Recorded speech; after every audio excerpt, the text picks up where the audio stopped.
तो आज हम एक ऐसी कहानी की परतें खोलने जा रहे हैं जो आपके रोंगटे खड़े कर देगी। एक कहानी जहां एक परिवार की बिल्कुल आम सी रोड ट्रिप एक भयानक सपने में बदल जाती है।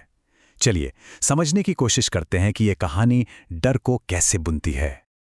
और यही वो सवाल है जो इस पूरी कहानी के दिल में बसा है।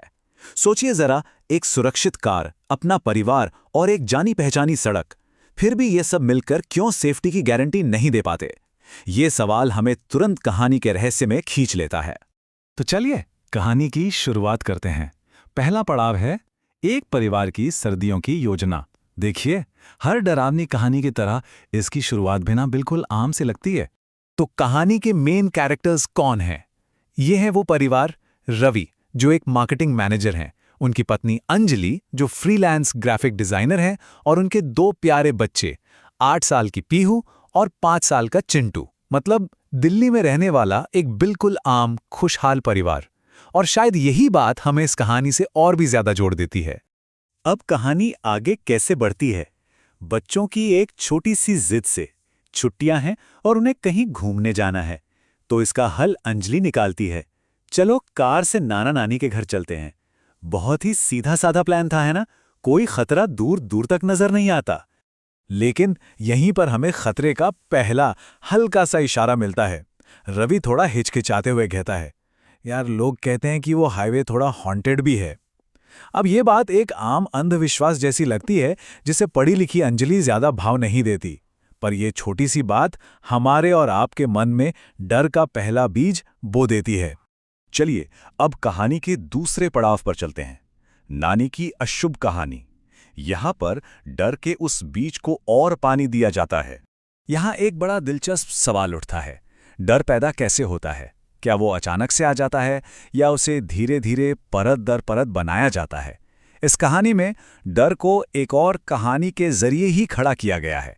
आइए देखते हैं कैसे। तो होता यह है कि नानी बच्चों को एक पुरानी भूतिया कहानी सुनाती हैं। एक लड़का है जो घने कोहरे में खो गया है और उसे पीपल के पेड़ पर एक और बच्चा दिखता है जिसकी गर्दन बड़ी अजीब तरह से अस्वाभाविक रूप से मुड़ जाती है। ये जो तस्वीरें हैं ना, कोहरा, अकेला बच्चा, पीपल का पेड़ और वो मुड़ी हुई गर्दन, ये सब आने वाली घटनाओं की एक भयानक झलक दी जाती हैं। यहाँ कहानीकार ने एक बहुत ही चालाक तकनीक का इस्तेमाल किया है जिसे हम फोरशैडोइंग कहते हैं। मतलब अब जब परिवार आगे हाईवे पर कोहरे का सामना करेगा तो उनके मन में और हमारे मन में भी पहले से ही नानी की कहानी की वो डरावनी तस्वीरें घूम रही होंगी। अब देखिए वापसी की यात्रा कैसे मुसीबतों से भर जाती है। पहली बात, खराब मौसम के कारण वो दोपहर 1 बजे निकलते हैं, मतलब पहले ही लेट हो गए। फिर शाम 5 बजे के करीब अचानक टायर पंक्चर हो जाता है और जब तक सब ठीक होता है शाम के 5:30 बज चुके हैं। अंधेरा घिर रहा है और साथ में वो घना सफेद कोहरा भी। और यहीं से शुरू होता है कहानी का तीसरा और सबसे भयानक पड़ाव, हाईवे पर खौफ। इस हिस्से में सब कुछ बहुत तेजी से होता है, एक के बाद एक अजीब चीजें। पहले सड़क पर एक पुरानी बिना सीट वाली साइकिल मिलती है, फिर कुछ ही पल बाद बिल्कुल वैसी ही साइकिल दोबारा दिखती है। फिर कंबल में लिपटा एक लंबा सा कुछ अमानवीय साया हेडलाइट्स की रोशनी में आता है और गायब हो जाता है। इसके बाद जो होता है वो और डरावना है। कार की खिड़की पर अंदर से एक बहुत बड़े हाथ का निशान छप जाता है। रेडियो से अचानक अजीब सी आवाजें आने लगती हैं और एक बिगड़ी हुई आवाज कहती है, इस कोहरे में कोई नहीं बचेगा। और फिर कोहरे को चीरती हुई एक ट्रक की हेडलाइट्स सीधे उनकी तरफ आती दिखती हैं। सोचिए, जो कार अब तक एक सुरक्षित किला थी, अब वो एक जाल बन चुकी है। अब तक खतरा बाहर था, पर अब वो अंदर आ चुका है।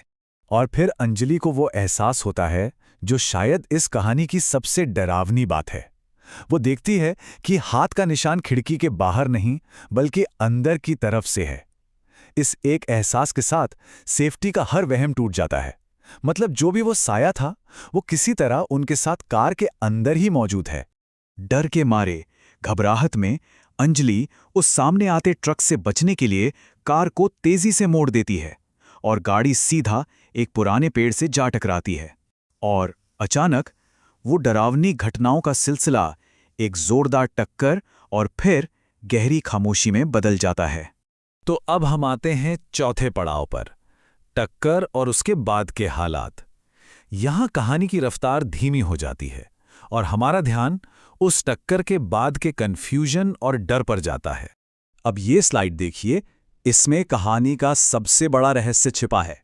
एक तरफ हैं अंजलि की यादें, उसे एक भूतिया साइकिल सवार दिखा, एक लंबा डरावना साया था, सामने से आते ट्रक की लाइटें थीं। और दूसरी तरफ है पुलिस की रिपोर्ट, जो बिल्कुल सीधी सादी है। रिपोर्ट कहती है कोई दूसरी गाड़ी नहीं थी, कोई दूसरा इंसान नहीं था, बस कार एक पेड़ से टकराई।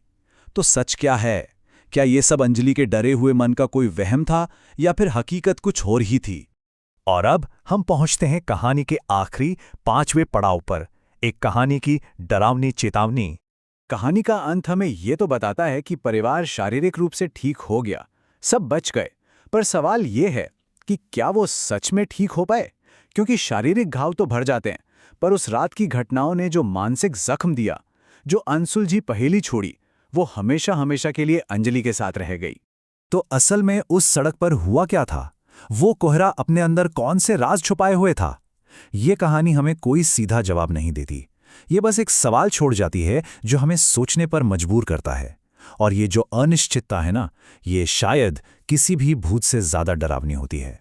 और कहानी इस एक डरावने विचार के साथ खत्म होती है। हर अंधेरी रात का अपना एक गहरा राज होता है, और हर कोहरे की चादर के पीछे छुपी होती है एक अनकही कहानी। ये हमें याद दिलाती है कि हमारी दुनिया में हमारी समझ से परे भी बहुत कुछ है, जो शायद कोहरे की चादर के पीछे छुपा है और कभी भी पूरी तरह सामने नहीं आएगा।